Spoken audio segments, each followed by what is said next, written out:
bendición el poder estar trabajando para el Señor de esta forma y estar aquí con todos ustedes. Amén, amén, hermano. Entonces estamos aquí y queremos hablar un poquito del tema y queremos entrar con Hechos capítulo 2. O sea, hablar un poco de lo que el tema queremos hablar.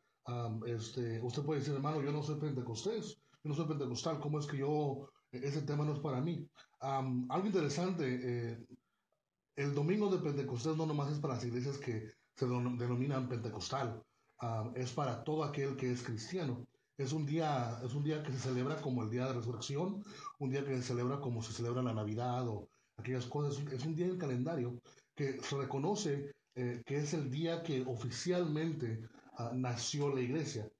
Yo sé que a veces miramos que la iglesia nació con los discípulos o nació cuando Jesús llamó a sus discípulos. Eso sí es un tipo de comienzo, pero cuando oficialmente la iglesia funcionó como iglesia o funcionó caminando para adelante, predicando el evangelio en ese sentido, ya cuando Cristo resucitó fue el día de Pentecostés.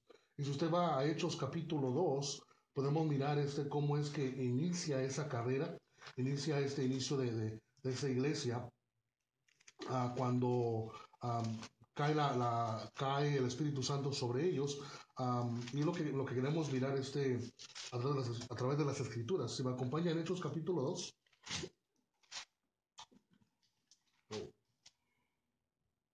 Dice, cuando llegó el día de Pentecostés, estaban todos unánimes juntos. Entonces, este es un día de Pentecostés. Y de repente vino del cielo un estruendo como un viento recio y soplaba, del cual llenó toda la casa donde estaban sentados. Y se les aparecieron lenguas repentinas de fuego, asentándose sobre cada uno de ellos. Y fueron todos llenos del Espíritu Santo y comenzaron a hablar en otras lenguas según el Espíritu le daba a que hablasen. Entonces, ese es el inicio que miramos, que la iglesia recibe este poder de lo alto, este poder de la iglesia.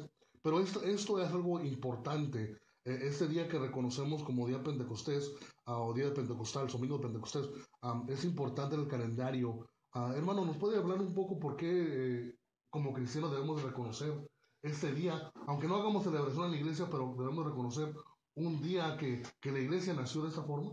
Sí, yo creo que es muy importante hacer una diferencia. La iglesia fue organizada por nuestro Señor Jesucristo, conforme Marcos capítulo 3, verso 14, 15, 16, donde dice que Él llamó hacia los que Él quiso y estableció 12. Sinónimo de establecer, es organizar. Así que fue cuando la iglesia en realidad fue organizada, fue por Jesucristo en el monte Atín. También Lucas capítulo 6, verso 18 en adelante nos indica. De ahí posteriormente la iglesia tenía un tesorero, que el Evangelio de Juan dice que Judas era el tesorero, y entendiendo ese parámetro, o ese patrón más bien dicho, entonces podemos ver que la organización de la iglesia en sí no fue el día del Pentecostés, sino el día del Pentecostés fue cuando recibió el Espíritu Santo para poder ejecutar la gran comisión que Jesucristo había mandado en Mateo capítulo 28, versos 18, 19 y 20. Y no solamente Hechos capítulo 1, verso 8, Jesucristo dio instrucciones específicas que no se fueran, sino hasta que fueran investidos. Y muchas de las versiones modernas dicen que recibieran poder. A mí me gusta más la versión antigua, donde dice la palabra virtud. Y la razón que me gusta la palabra virtud, porque entendiendo la definición de la palabra virtud, no solamente es poder, sino es poder de accionar, que son dos cosas muy diferentes. Amén, amén. Y en el momento que la iglesia recibió ese poder para accionar, creo que la iglesia nunca más fue la misma. Amén. Entonces, miramos que es accionar. Es necesario que la iglesia se mueva en lo que es el poder del Espíritu Santo. Am, ¿por qué la obra del Espíritu Santo? O sea, y queremos dar una forma universal. Yo sé que nosotros compartimos, yo creo, en la enseñanza de que somos llenos y bautizados del Espíritu Santo, pero también creo que los hermanos que no practican los dones y no practican esas áreas son mis hermanos en Cristo.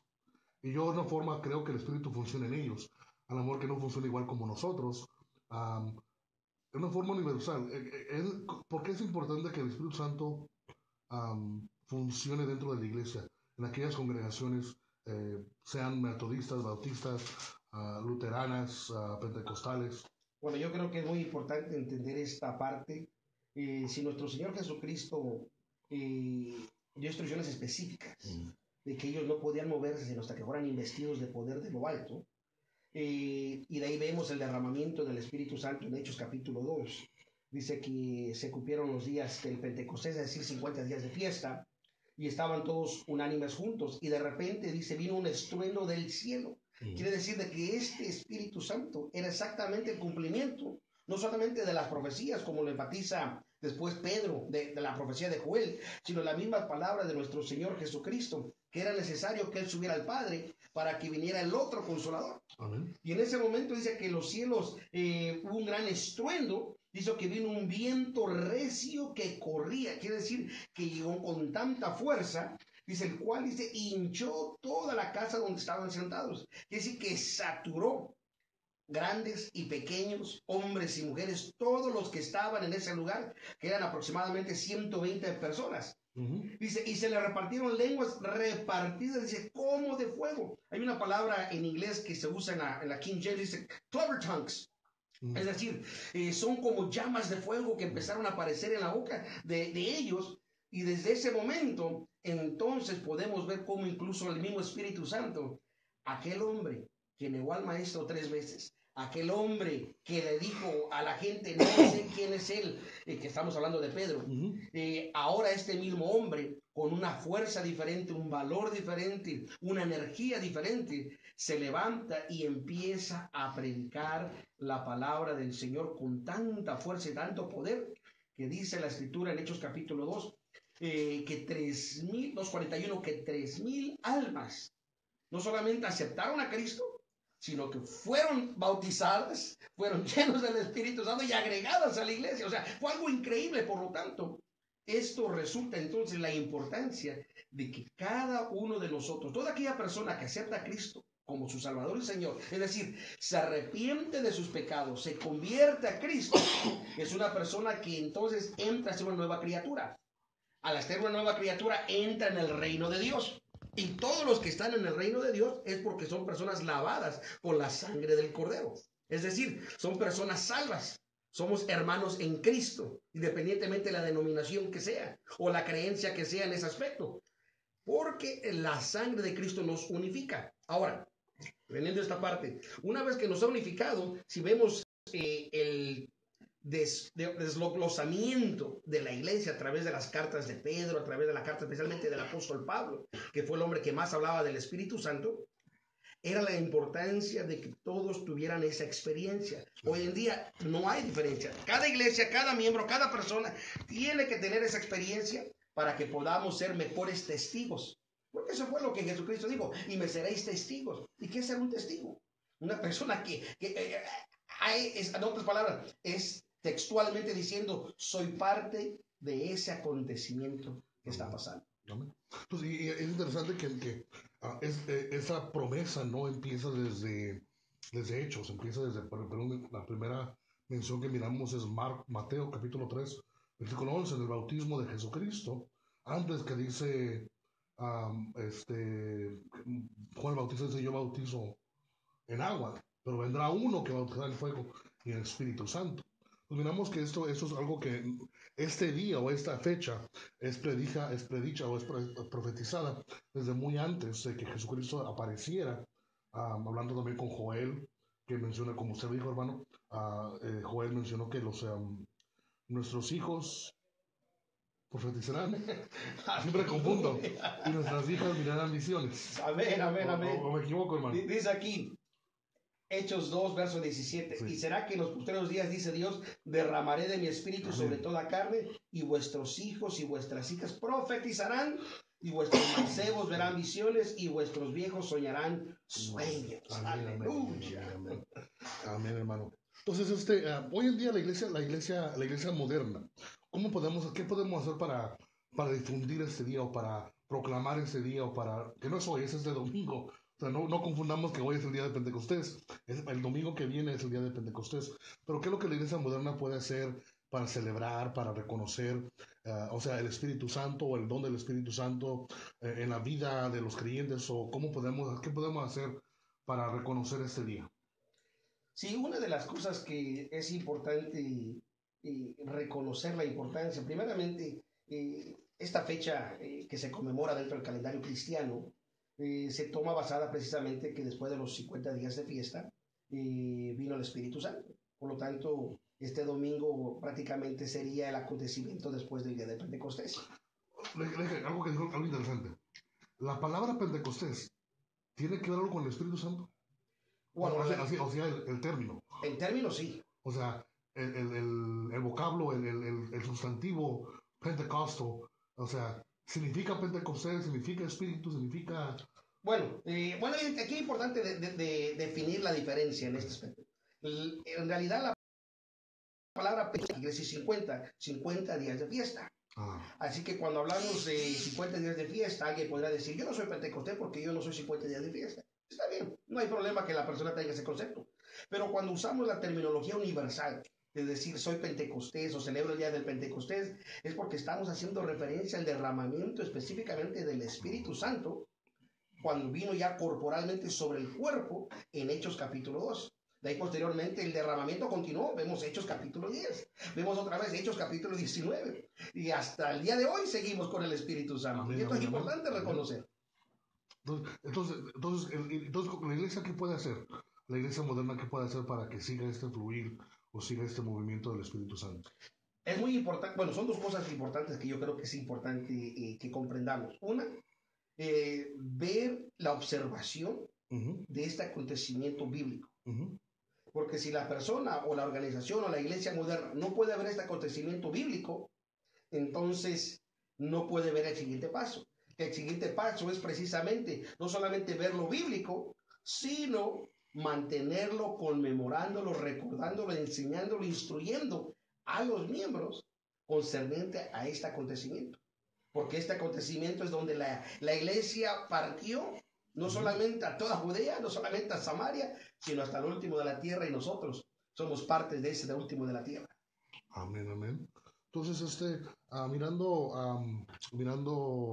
algo interesante, y creo que mirando Juan capítulo 20, no sé si sabe la escritura, hermano, Juan capítulo 20, tuve una conversación hace poco con unos hermanos, y sí somos del mismo pensar en el sentido de que creemos en los dones, pero esta persona me estaba comentando que,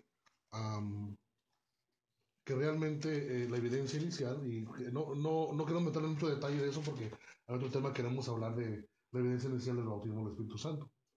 La pregunta que él hizo fue, ¿cuándo es que los discípulos recibieron el Espíritu Santo? Hay una escritura en Lucas, aparte de Juan, porque Juan capítulo 20, como tú lo estás mencionando, Jesucristo precisamente le estaba hablando a ellos, le dijo, recibir el Espíritu Santo, y sopló sobre ellos. Sí, sopló sobre ellos. Entonces, este acto de que sopló sobre ellos, ¿qué fue? Yo lo puedo entender que fue el momento donde Él los santificó. Los santificó para tenerlo, porque si vemos el acontecimiento, no solamente sopló de ellos, sino no hubiera necesidad de soplar, porque acuérdate, estamos viendo ya un acontecimiento previo al derramamiento del Espíritu Santo, cuando vino como viento recio, que sopló recio y hinchó la casa. Entonces podemos decir que en Lucas y en Juan capítulo 20, el Espíritu andaba con los discípulos. Oh, claro. Y en Hechos capítulo 1, versículo 8 o capítulo 2 de Hechos, el Espíritu andaba en los discípulos. Recuerden que Jesucristo dijo algo muy importante, dice que el Espíritu Santo, dice, no solamente dice está, dice con nosotros, dice, sino está en vosotros. Y al decir está en vosotros, quiere decir que Él habita dentro de nosotros. Así que el Espíritu Santo no se manifestaba en la forma que se manifestó en Hechos, porque Jesucristo estaba aquí. Jesucristo era la agente oficial del parte del Padre, que estaba con la iglesia, que estaba con nosotros. Pero recuerde, cuando hay una porción que Juan en una ocasión hizo esta expresión y dijo, dice, el que se goza con el esposo es la esposa, pero el amigo se goza del gozo del esposo. En otras palabras, quiere decir de que el Espíritu Santo se movía, pero estaba esperando ese momento inicial de derramamiento que vendría después, una vez que Jesucristo ascendiera al Padre. Por esto era muy importante que Jesucristo dijo, es necesario que yo regrese al Padre, dice, para que venga el otro consolador, el cual dice, os guiará a toda verdad y a toda justicia, y estará con nosotros todos los días hasta el fin del mundo, hasta que Él vuelva. Es como cuando él dice, como el Padre me mandó, yo también los mando. O sea, el Padre mandó a Jesucristo con unción, con poder, con autoridad, en el sentido porque él dice, la autoridad, o sea, él habla de que él hace lo que el Padre ve que hace, para que miren que el Hijo del Hombre tiene autoridad, entonces al mismo tiempo les da autoridad, como él fue mandado. Es interesante, hermano, muy interesante el tema, cómo se elabora. Entonces vamos a ir a un pequeño break. No cambie de estación, vamos a ir en el tema. Le recuerdo que mande sus preguntas aquí a Oasis, info Oasis, arroba, oasis.com. O también mande su información a través de la aplicación de Explora tu Fe en Facebook.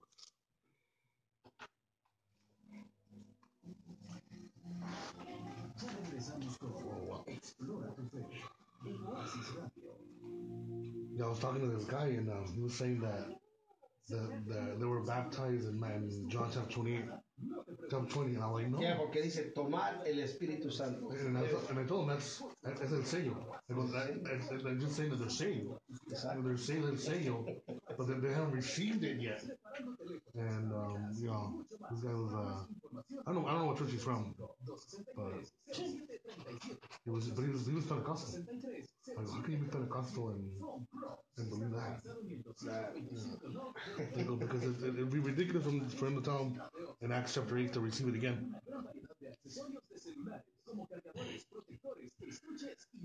Agradecemos a Home Pro por su apoyo a Oasis Radio.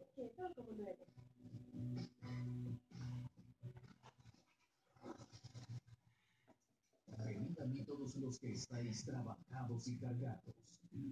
So we're going to talk about what the Holy Spirit and repentance. Y así ya vamos a transfer a arrepentimiento. Oasis, la estación que refresca tu vida. 107.9. En Oasis Radio, cada día somos más. Súmate tú también y participa. Búscanos en facebook.com/Oasis 1079. Contenido interesante y edificante. Ingresa ya a facebook.com/Oasis 1079. Atención, atención. Presten mucha atención.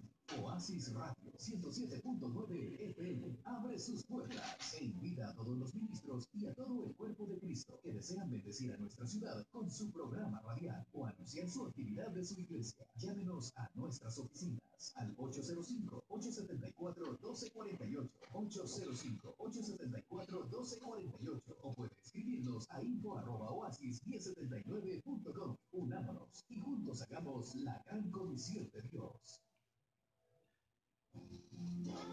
Usted está en sintonía de Explora tu Fe en Oasis Radio. La fe ve lo invisible, cree lo increíble y recibe lo imposible.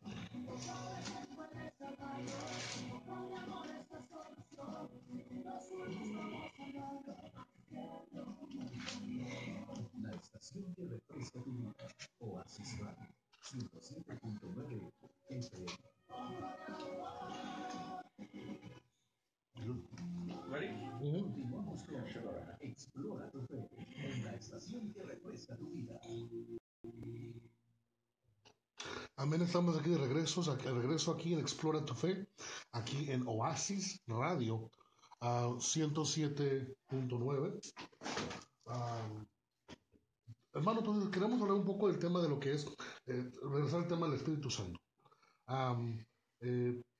Si miramos miramos en Corintios capítulo 12, miramos una expresión muy interesante, 12 capítulo 7, versículo 7, donde dice, pero a cada uno les he dado la manifestación del Espíritu para provecho. ¿Para usted qué quiere decir eso, hermano? Para provecho. El Espíritu Santo es dado precisamente para nosotros, para ser usado. para que pueda ser puesto en el servicio del Señor. Del Espíritu Santo provienen varias cosas que es importante. No solamente, muchas veces hablamos de los frutos, que son los 9 frutos del Espíritu, que es gozo, paz, mansedumbre, templanza, en fin. Pero también vienen los dones, el don de sabiduría, el don de inteligencia, el don de sanidad, el don de lenguas, en fin. Todo esto es para que la iglesia tenga la operación necesaria para funcionar. Incluso el apóstol Pablo en la misma carta de Corintios, cuando él estaba hablando precisamente de todo eso, le digo, yo me gustaría que ustedes se preocuparan más por el don de la profecía, es decir, es necesario que el Espíritu Santo opere para que cuando prediquemos, cuando hablemos, tenga la efectividad que tiene que hacer en el corazón de la persona. Y eso lo podemos ver claramente en Hechos capítulo 2, cuando Pedro dio el mensaje que dio. Recuerden, la gente estaba bien familiarizada con las profecías, estaba bien familiarizada con el acontecimiento de Jesucristo, estaba bien familiarizada con las enseñanzas que daban los fariseos, los saduceos, en fin. Pero cuando vieron a Pedro y recibieron el mensaje, dice, y aquí es donde no quiero adelantarme al punto que usted quiere tocar, pero dice la Biblia que fueron compungidos de corazón. Que ellos dijeron, Hechos 2:37, dice, varones hermanos, pues ¿qué haremos? O sea, no cabe duda que el Espíritu Santo había tocado el corazón de la multitud que estaba presente. Amén. Entonces, ahí quiero meter una pequeña sección antes de entrar al tema de lo que queremos entrar. La Biblia dice que el que blasfema contra el Espíritu Santo no tiene arrepentimiento. A lo mejor hay diferentes pensares en lo que es. ¿Cómo es posible? Si Dios perdona todo pecado, Jesucristo perdona todo pecado, ¿hay un pecado que Dios es incapaz o imposible o está más allá de su alcance perdonar? No, yo creo que esto hay que ser muy específico. La sangre de Cristo no solamente, bueno, hablando un poquito más claro, la salvación. A veces decimos, ¿eres salvo? Sí. ¿Has recibido salvación? Sí. ¿Salvo de qué? Y esta es la pregunta. O sea, simplemente es algo decir, me arrepentí de mi pecado, eso puede ser, no. La sangre de Cristo es tan poderosa porque incluso mucha gente usa este vocabulario todo el tiempo. Y a mí en lo personal creo que es importante que lo corrijamos. Todo el tiempo la gente usa este vocabulario muchas veces. Somos cristianos pecadores. Somos cristianos pecadores reformados o transformados. No. La sangre de Cristo dice la Biblia que tiene poder no solamente para perdonar, sino para salvarnos del pecado. Por eso viene la salvación. ¿De qué nos salva? Del pecado, porque el pecado contrae condenación, contrae juicio. Así que el Espíritu Santo es tan necesario en esta obra para que la sangre de Cristo sea aplicada. Incluso el apóstol Pablo se dirigió de esta forma al Espíritu Santo. Dice, el Espíritu dice purificador y el Espíritu santificador. Amén. Quiere decir que el Espíritu Santo entra en el corazón, en la raíz del corazón, donde aplica la sangre de Cristo, donde no solamente los pecados son borrados y son perdonados, sino la raíz adámica es extraída, arrancada de ese corazón para ser completamente santificado. Y eso ocurre precisamente a través del Espíritu Santo en un arrepentimiento genuino. Entonces, corríjame si estoy equivocado, corríjame. Entonces, cuando habla de la blasfemia del Espíritu Santo, hablando lo que se acaba de decir, que el Espíritu Santo es el que jala el corazón, el que trabaja con el corazón. Hemos de decir que yo estoy en su iglesia, yo soy un no creyente, no conozco al Señor, y el Espíritu Santo fue el que me llevó a su iglesia. A través de la predicación, a través de la enseñanza, el Espíritu Santo me está jalando el corazón. Porque no es, el hermano, no es palabra elocuente o palabra bonita, como dice Pablo, no por mis palabras, pues, por el sabiduría humana. Sí. No fue eso, no fue los cantos ni la música, fue el Espíritu que estaba jalando, trabajando conmigo. Si yo digo, nah, eso no es para mí, y rechazo lo que el Espíritu está haciendo en mi vida, ¿qué acabo de hacer? Dice la Biblia que la condenación está en aquel que ya no creyó. Dice que aquel que ya no creyó, dice, ya es condenado. Entonces, ¿puede decir que yo blasfemé? Claro. Contra la obra del Espíritu. Exactamente. Porque el momento que estás rechazándolo, lo estás rehusando, entonces quiere decir que en ese momento y no entra salvación, en ese momento sigue la condenación en el estado del corazón se encuentra. Entonces puede decir que el que blasfema contra el Espíritu Santo, o sea, mi pecado queda no perdonado. Exactamente. Okay, así de simple. Okay. Entonces, entrando al tema, hermano, queremos entrar a lo que es el arrepentimiento. queremos entrar y ahorita vamos a mirar las preguntas que están mandando a través de la página de Facebook, pero quiero mirar lo que es el arrepentimiento, qué tan importante es el arrepentimiento. Usted dio una cita muy importante en Hechos capítulo 2 y me encanta esta cita porque yo creo que el arrepentimiento genuino lleva a hacer esta pregunta en Hechos capítulo 2, creo que es 37. versículo 37, que escuchen el mensaje y la pregunta clave es que hacen las personas es que, what do we do? ¿Qué hacemos? Entonces, esa es la pregunta clave que el arrepentimiento genuino trae. En otras palabras, hermano, ¿cómo nos puede explicar usted el arrepentimiento? El arrepentimiento, mire, hay dos cosas importantes que a veces yo he tomado mucho tiempo en la enseñanza en la iglesia local y entender esta diferencia. La convicción versus la emoción. Okay. La convicción trae un arrepentimiento genuino, lo que en otras palabras es el óculo santo del corazón, entra en convicción, por eso dice Hechos 2:37. Entonces, oído esto, fueron compungidos de corazón, que sí que hubo un dolor en el corazón, que ellos preguntaron, varones, hermanos, ¿qué haremos? Entonces Pedro les dijo, arrepentíos. Amén. Y bautice cada uno de vosotros en el nombre del Señor Jesucristo para perdón de los pecados y recibiréis el don del Espíritu Santo. Ahora, la emoción muchas veces trae a la persona y tal vez llora, derrama lágrimas, se acuerda de cosas que ha pasado o que ha hecho, pero cuando hacemos el llamamiento, pasa al altar, entrega tu vida a Cristo, no nada, se va como vino. Aunque le levantes la mano y diga voy a orar por ti, aunque le pongas tu mano, aunque le pongas aceite en la cabeza, aunque reprendas todo lo que está reprendiendo, su corazón de él no está arrepentido, simplemente está, o digamos, está arrepentido en el sentido de que diciendo sí, es verdad, lo que me dieron es verdad, pero no me quiero convertir, no me interesa realmente recibir. Entonces, cuando estaba en el seminario, me acuerdo que nuestro profesor nos dio un aspecto trinitario del arrepentimiento. Es más interesante que el arrepentimiento es algo trinitario. No diciendo que tiene cara el Padre y el Hijo esto lo que ver, pero que el arrepentimiento es, Dios trabaja con nosotros, pero hay un aspecto trinitario en el arrepentimiento. Primero es intelectual. Tengo que reconocer que soy pecado. Creo que el Salmo 51 dice, reconozco mi rebelión. Amén. Tiene que haber una parte emocional, sí. La emoción no debe de guiarnos, pero de una parte emocional donde, sí, entiendo, o sea, primero reconozco que pequé. Ahora siento que pequé. Sentí que hice un daño. Sentí que hice yo una transgresión, hice yo, ¿cómo se dice? Un pecado. Segunda de Corintios dice, fuiste contristados para arrepentimiento. O sea, contristados es muy diferente a compungido. Que compungido, esa palabra, yo la entiendo porque sé que dice en inglés. En inglés me gusta más esa palabra. Es como decir, te partí el corazón. Literalmente dice, I stabbed your heart.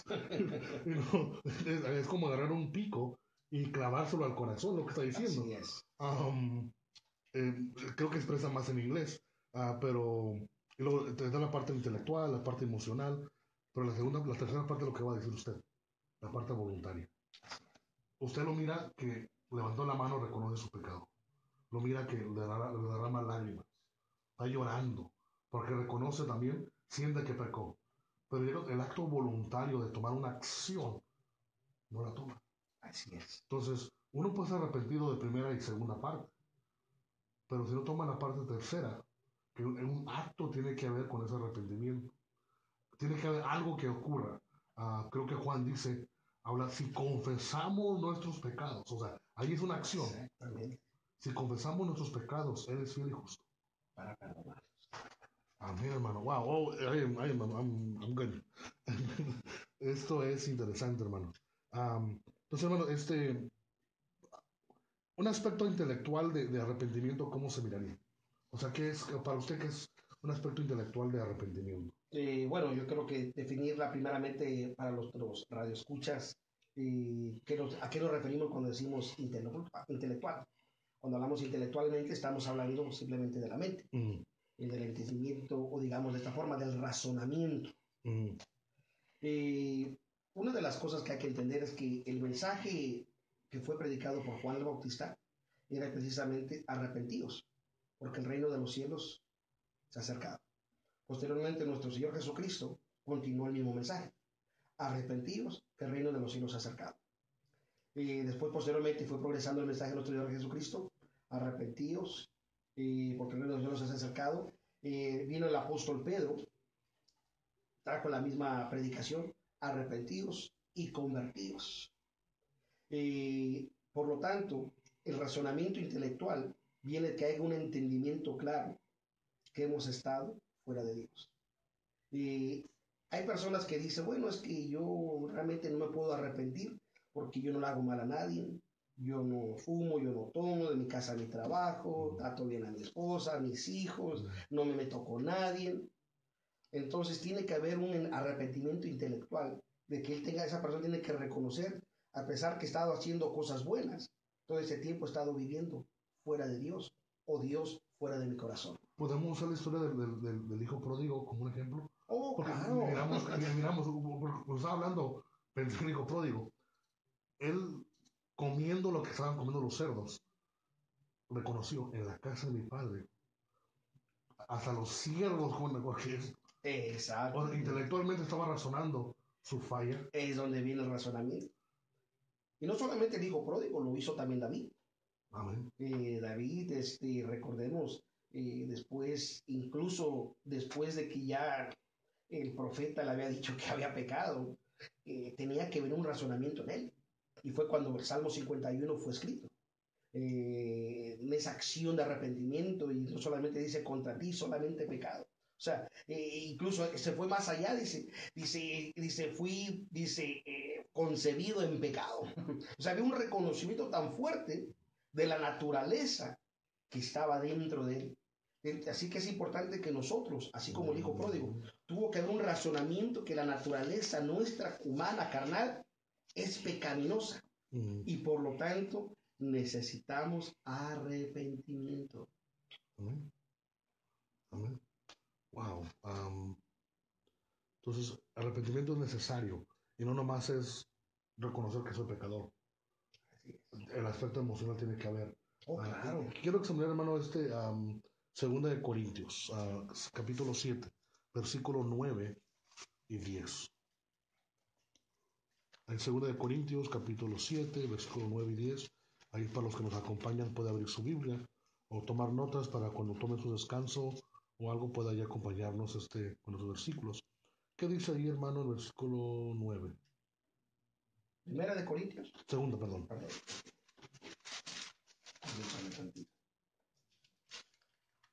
Capítulo 7, verso 9. Ahora me gozo, no porque hayáis sido contristados, sino porque fuisteis contristados para arrepentimiento, porque habéis sido contristados según Dios, para que ninguna pérdida padecéis por vuestra parte.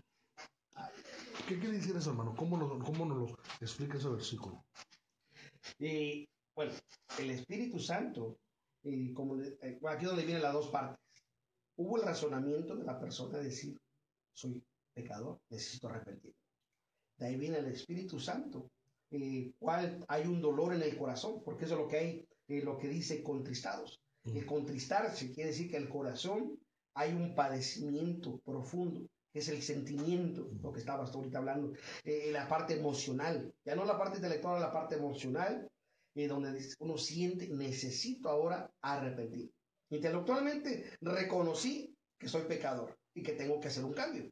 Ahora emocionalmente, en el corazón digo, siento, ahora tengo que hacerlo porque ya no resisto esto más. Por lo tanto, dice, para arrepentimiento, para que he sido contristado según Dios. Es decir, que es el Espíritu Santo, el cual proviene de Dios, el cual trae ese compugimiento, ese contristimiento en el corazón, para que nosotros podamos arrepentirnos y no ser parte de esa condenación si no nos arrepentimos. Puedo ser arrepentido intelectualmente, emocionalmente, y que no sea parte de Dios. Oh, claro, eso es por lo que estábamos hablando, cuando solamente viene una emoción. O sea, la emoción fuera de parte de Dios, o sea, yo nomás, y eso típicamente no es la regué, es como decir, no hubiera hecho eso. Sí. O sea, no me arrepiento de que hice mal, me arrepiento que, como dices, metí la pata. Sí, mire, lo voy a poner de dos formas. Una, muchas veces lo hemos visto en la iglesia. La persona acepta a Cristo, pasa al altar y llora, oramos por él, y dice, oh, sí acepta a Cristo, y ya no vuelve. Pues es que acepto a Cristo, ya me he vacunado, hermano. Ya no vuelve a venir. Y al no venir quiere decir que hubo un arrepentimiento. En ese momento simplemente fue una emoción y no una convicción. Lo pasa ahora en la vida secular. ¿Cuántas veces, por ejemplo, digamos, lamentablemente ocurre muchas veces cuando pasa la violencia doméstica? Después de los golpes, viene la persona, oh, perdona, me está llorando, no me dejes, no quise hacerte esto, te prometo no lo vuelvo a hacer. Pasan los días y otra vez el problema. Quiere decir que no hay una convicción de arrepentimiento, simplemente es una emoción de sentirse mal. Porque es lo que pasa cuando nos emocionamos, nos sentimos mal. Y la emoción nos hace sentir tan mal que a veces digo, perdóname, pero no realmente no lo estoy sintiendo por dentro, simplemente es la emoción. A rato se me pasa, se me quita la emoción y vuelvo a decir, ni me quiero volver a acordar de esa persona. Y lo que miramos en el versículo 10 donde dice, porque la tristeza que es según Dios produce arrepentimiento para salvación. Amén. De lo que no hay que arrepentirse. Pero la tristeza del mundo produce muerte. Amén. Muy interesante, hermanos. Pues vamos a mirar una de las preguntas que tenemos a través de la media, mirando qué es lo que se expresa, qué es lo que están hablando nuestros amigos allí en las páginas de internet. Déjeme fijo. Primera pregunta que tenemos es,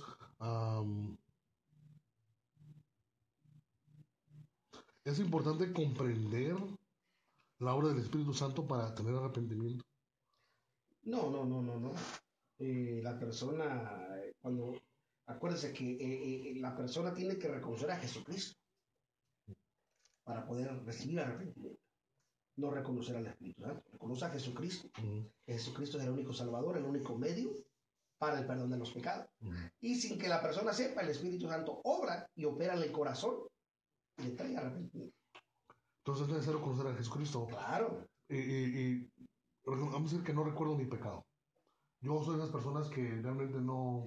Y ahí es donde el Espíritu Santo opera. Sin que la persona sepa, que el Espíritu Santo te va a recordar lo que has hecho y tú pides perdón. Amén. Eso es muy interesante. Entonces, el Espíritu Santo opera y trabaja aun cuando nosotros no somos conscientes de lo que está haciendo, siempre hecho porque está produciendo arrepentimiento en nuestras vidas. Exactamente, Eso así es muy interesante. Como un niño recién nacido. El niño recién nacido, y esto es algo interesante, porque cuando el niño va a nacer, vienen los dolores, el niño empieza a ponerse en posición y posteriormente se rompe la fuente de agua. De ahí que en el momento que se rompe la fuente de agua es urgente que ya estés preparado porque el niño va a salir. Y lo que quiere decir, y en el momento que el nacimiento sale, es decir, está saliendo, el niño se recibe y el niño nunca se dio cuenta que había agua, nunca se dio cuenta que estaba siendo empujado, que estaba siendo jalado, pero lo único que el niño sabía, o la criatura sabía, en ese momento sus pulmones tenían que pasar a recibir el oxígeno, el aire para poder vivir. Y es exactamente como el Espíritu Santo opera. Viene la palabra y somos lavados a través del lavacro por la palabra, pero el Espíritu Santo viene entrando a nosotros, nos da ese aliento, ni cuenta nos damos y estamos respirando. Amén. Aleluya. Otra pregunta que tenemos es, ¿puede haber remordimiento? ¿Puede haber remordimiento y no arrepentimiento para hacer salvo? Bueno, volvemos a lo mismo. ¿Qué es lo que constituye salvación? La constituyendo salvación requiere un arrepentimiento, de ser arrepentidos y convertidos. Es decir, te vas a arrepentir y abandonar el pecado. No te vas a arrepentir y seguir en pecado. O sea, vas a abandonar el pecado. Ahora, el remordimiento simplemente es una emoción que te hace sentir mal. Y en ese momento te hace sentir mal, pero aún tiene que venir el accionar de abandono de pecado. De otra forma, nosotros no sabemos. Recuerde que todo esto ocurre en el corazón. Y como ocurre en el corazón, la gente que, por ejemplo, nos conoce y sabemos que hemos tenido una vida desagradable, dice, yo no creo que esa persona haya cambiado. Si yo lo conozco desde que nació, si yo sé cómo realmente es, yo sé que es aquí, yo sé que es allá, porque no pueden ver lo que ha ocurrido en el corazón. Así que nosotros lo único que podemos ver es cuando la persona se arrepiente y abandona el pecado. Entonces sabemos que hubo un arrepentimiento genuino, no solamente un remordimiento de emoción. Remordimiento, aunque lo sentamos, típicamente no nos va a llevar a Claro, simplemente me siento mal. No, sí tiene razón. Y me gustó lo que dijo el predicador, sí tiene razón. Pero no pasó nada. Interesante, hermano.